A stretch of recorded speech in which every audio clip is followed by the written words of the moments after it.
هذه الشيلة مقدمة من حسن سعيد بن سويدان إلى الشيخ أحمد جمعان بن سويدان.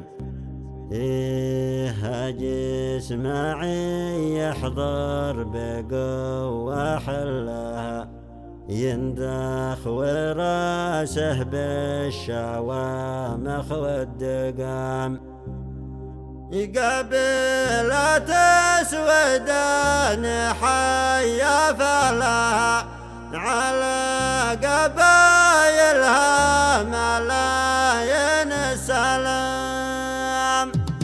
هاجي اسمعي يحضر بقوة حلها، يندخ وراسه بالشوامخ والدقام، قبيلة سويدان حيا فلها، على قبايلها ملايين السلام. ورجالها حيا القروم، رجالها أهل الوفا والجود والناس الكرام. الله على لوحه عجبني نقلها، مميزة عالخاص شوفناها وعام، مميزة بالشكل تشبه لها، والمال ذي ما شافها أصحاب حرام. أرقامها 7 منظم شغلها، والاسم غالي يستحق الاهتمام. سلامي يا شيخ المشايخ كلها،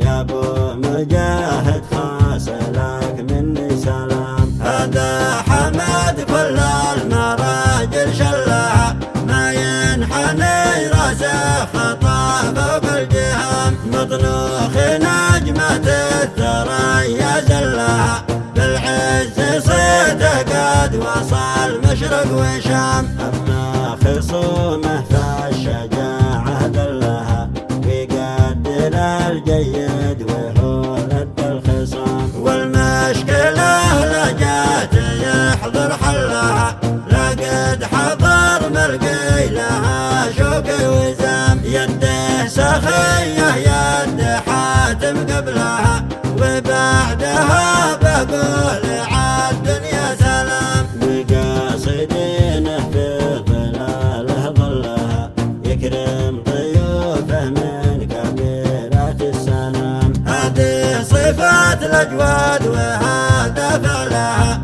وعندهم في ساعة الشدة حزام. وانا فرح في المرجلة ولها، المدح فيهم ما توفي القلم. والساعة الغبرة تجي نحن لها، وجدنا ابو زيد برمحه والحسام. واهل الفسالة تعترف من شكلها، لو بمدحهم بايصال نحن ملام. لو عال نحميها ونحمي شبلها، نمسي عليها بالحراسة زمزم. وما الحناش واجب علينا قتلها، ما منها الا سمي تحت النبسام. صلوا على آخر وخاتم رسلها، ذكر النبي الهاشمي مسك